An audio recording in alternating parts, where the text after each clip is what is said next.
Fire Force Season 3, Episode 9, Chad. Let's take a look at this. This might be another one of my favorite episodes for the Fire Force because I love seeing him as the main character, right? I want to see more of what's going on in his life. He's got to be the best character in the entire series, right? He's got to be. He's my favorite. I don't know. That girl with the crown on her head. No, the little brother. I think he's pretty cool. They got some cooler characters, chat. 100%. Leo says good anime. To be honest, yeah, really good anime. It's a really good anime. They got some really cool characters. I love the girl with the crown. I think she's pretty cool. Kind of freaky. She weirds me out a little bit. She's like a undercover Diddy, if I'm being honest. There was a scene where the little brother was like kind of in a catatonic state. I only know catatonic because that word catatonic because I played so much of RimWorld. But he was in a catatonic state, and then she did some stuff. I think what she did was mess with his head. And mess with the head. We'll talk about that as we get further into this episode. So he's planning on going underground to try to find this very good material to make his new sword, right, chat? And somehow this guy was like, you know what? Just in case this stuff goes off track, I'm going to hire this little girl to try to get him back on track. And he's like, nah, I'm busy, go away. I'm busy, go away. And I'm like, dang, I feel you though. Sometimes like when if you've seen this episode, you know what I'm talking about. But sometimes when I'm like on a mission, I don't got time to be doing a side quest. Yeah, even though I will accept the side quest, right. So chat, I love a good smile. I was like, I'm looking at this, I'm like, why did I take a screenshot of this? It's because I love a good smile, chat. Smiles are awesome. Smiles are great. They're good for the soul. So they go underground, right, in search for this powerful material, this new material for his sword. Then we got our main characters kind of brooding a little bit. King Raymond says, nope, always do the side quest. I feel you on that on some level. I'm thinking of RimWorld, right? When I'm playing RimWorld, if I'm like busy doing one crazy thing, I don't want to do another quest where they're trying to throw a bunch of robots at me. Yeah. But maybe Fallout. I can easily do that. Yeah. Chat, when we get monetized on Facebook, on YouTube, we'll play heavily modded Fallout. But so this he's brooding because he watched someone he cared about die, right? Now what he wants to do is get to the Adola. He wants to figure out how to get there. I didn't think that was even a thing. I thought that just random.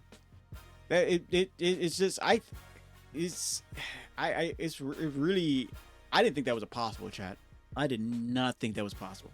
So it's a very weird situation when I see this. I don't know who this is, chat, but I feel like she could also be a Diddy character. I don't know, something about hiding your eyes. What do you got to hide? Show your eyes, all right? No, I'm just joking. So they go underground. Apparently the underground is like where a lot of the civilization, chat. And reason why I say apparently because, like I said, I don't like watching like very good anime in sub sometimes because I feel like I miss a lot of stuff and I have to read so much. It just goes in one ear and out the other when I have to read it. Then we meet his freaking parents. Who are just as odd as him. And I'm kind of conflicted on his parents, right? Because they left their son Arthur when he was a toddler, maybe 5 or 6, right? They just walked straight out of his life. I don't know who took care of him. They didn't like go into that. I'm sure, I know logically speaking, I'm sure someone's taking care of him. But what makes these characters so interesting, like so they was hiding out underground somehow, right? They was hiding out underground for all those years, and he can apparently see the universe. When he looks into his hat, he can see the universe and everything in it. So he knew that his son was going to be down here at this specific time, which is very interesting. And they also, and I was shocked by this, when he met their parents, when he met the parents, she was like, um, cause this is the scene where they walked out when they were younger and they walked out on their son, right? But she was like, just unfolded everything, like, oh, this is what's happening. Like we've been underground for like many years, but this is what's happening. Yada yada this, yada yada that, and you have our boy here was like, how do you know that? You've been underground all these years. How do you know exactly what's going on? And it's because this guy, he can just see it. He can see what's going on in the universe. You think he sees the universe like where like the future where Big Klondike takes over, chat? They want to turn everything Klondike bar. Chat, my feeling towards Klondike bar has changed.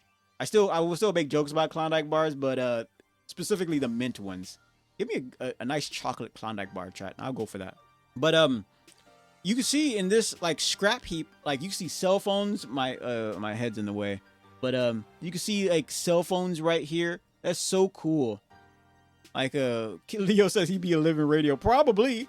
You see all these computers, all this junk, and I just realized something that they don't. Do they have less technology now? Because he doesn't recognize this cell phone. He's a tech junkie, right? But I guess they kind of went back to kind of a little bit closer to the Stone Age, chat, after this this catalyst. Yeah, that's just a metal stick. Yeah, pretty much.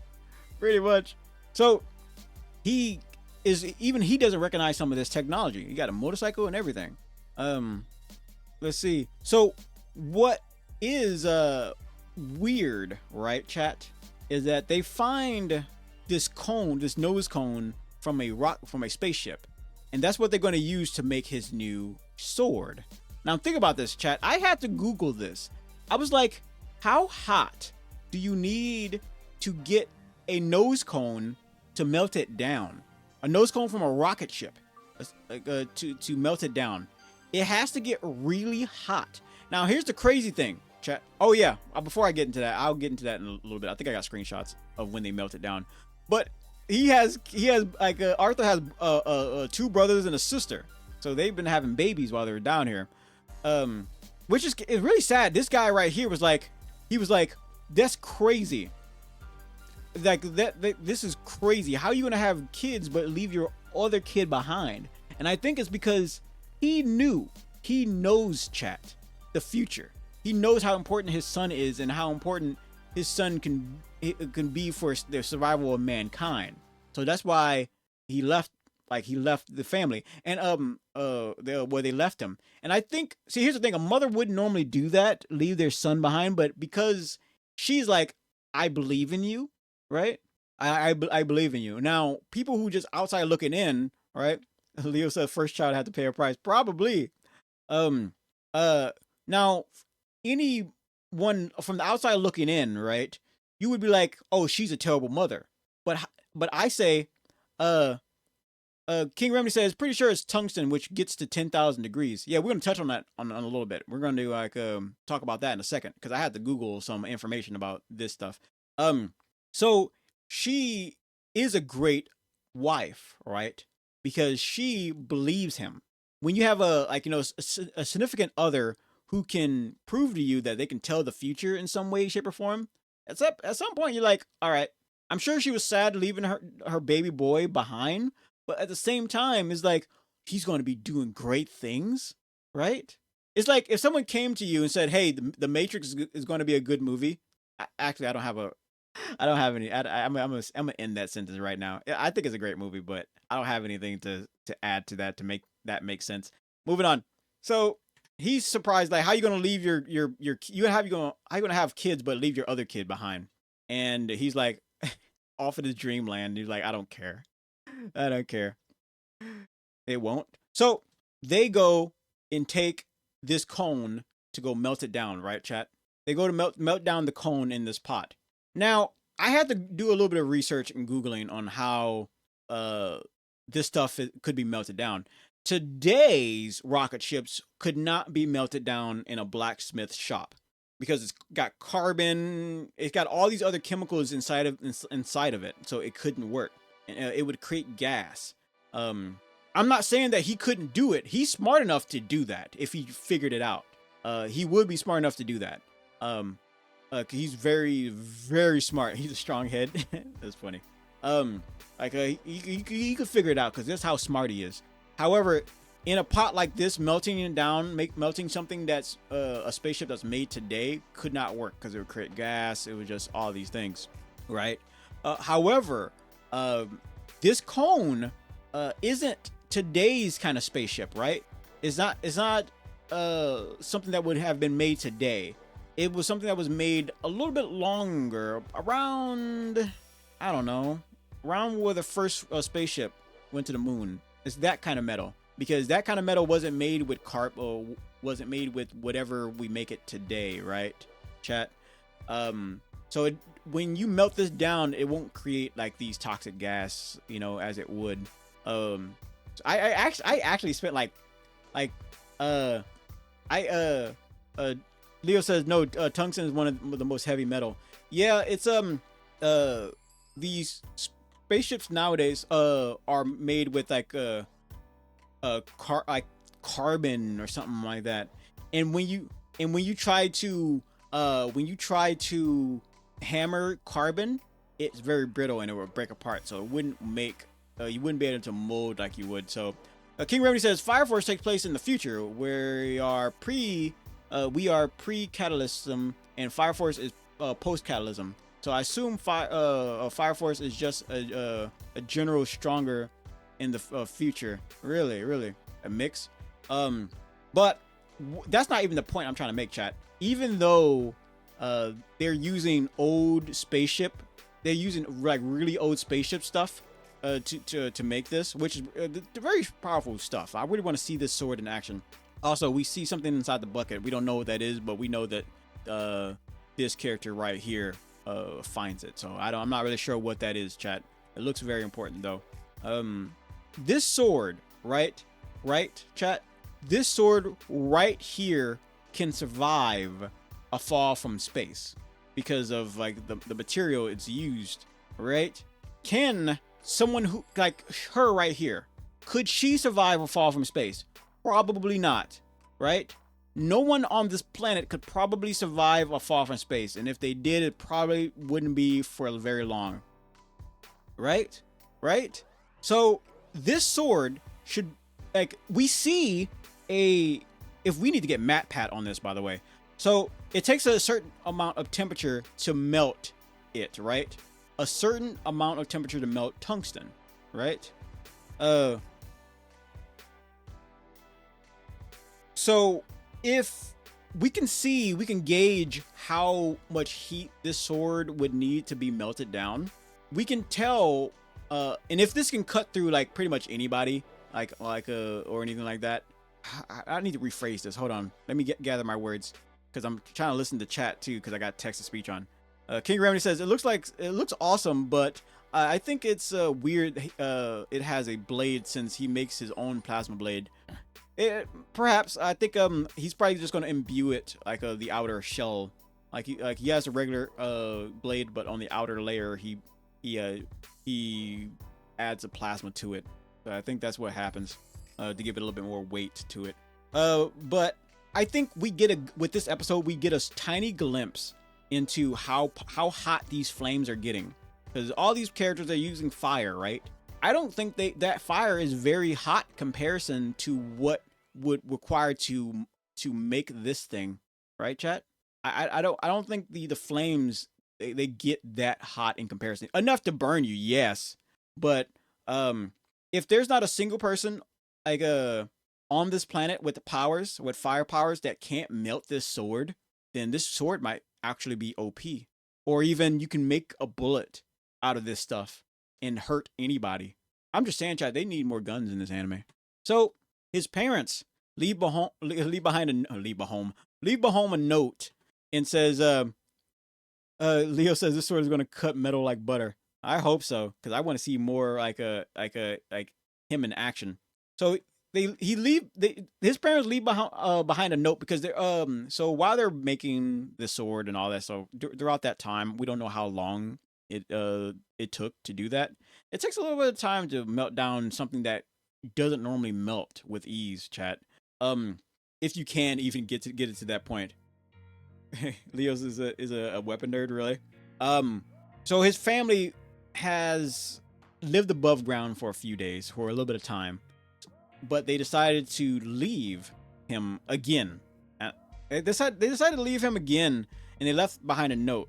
And I thought that was kind of sad, but he's happy for them. He's like, oh, they're off on their own adventure. His family is weird, but it works. They're happy. His family is happy, and I think that's what matters, chat. Happiness and smiles. Yeah. So we got our boy here. He's trying to unlock his third eye. Chat, for the love of all goodness, be careful with trying to open your third eye, because I hear things about people who do that. When you open your third eye, you can see things you normally wouldn't. And I think his dad actually opened his third eye. That's why he can see the universe. His dad. Yeah, that might be the case. Leo says, I don't want it. You don't want that third eyeball right here. But no, he's trying to open his like a metaphorical third eye so he can gaze into it, and he managed to succeed. And in doing so, he sees his brother, his baby brother. And I think his baby brother is one of the cooler characters, chat. I ain't gonna hold you. He might be one of the coolest in this anime. He sees his baby brother, and we realize something, that his brother doesn't remember him too well, because I think that that crown girl messed with his head and start removing memories. So the crown girl, she has a goal. I don't remember her name, chat. I don't remember her name. She has a goal, but her goal involves him not remembering his brother. I think the fact that I think she didn't anticipate this. I think so. I think so. So because they can connect and speak in this very weird realm, I think it may affect whatever the plan is that she has in motion, that she put in motion. King Remy says, I opened my third eye a few years ago and became enlightened to the truth about Big Klondike. Yeah. See, chat? See? They're on another level, chat. They're gonna get you. They're gonna get you. Big Klondike Corporation's gonna get you. But I really want to see, chat, what happens in this anime and how it's connected to another anime. I won't say what that anime is, what this is connected to, chat, but this particular anime is connected to another anime that's a little bit older from the past. And when I figured it out, I was like, oh my gosh, that made me like this anime 10 times more, right? It made me want to follow it closely, to see at every little like a detail of what's going on. Ah, man, I can't wait to see what Fire Force has in store. Ah, man. Anyway, chat, on with the rest of the show.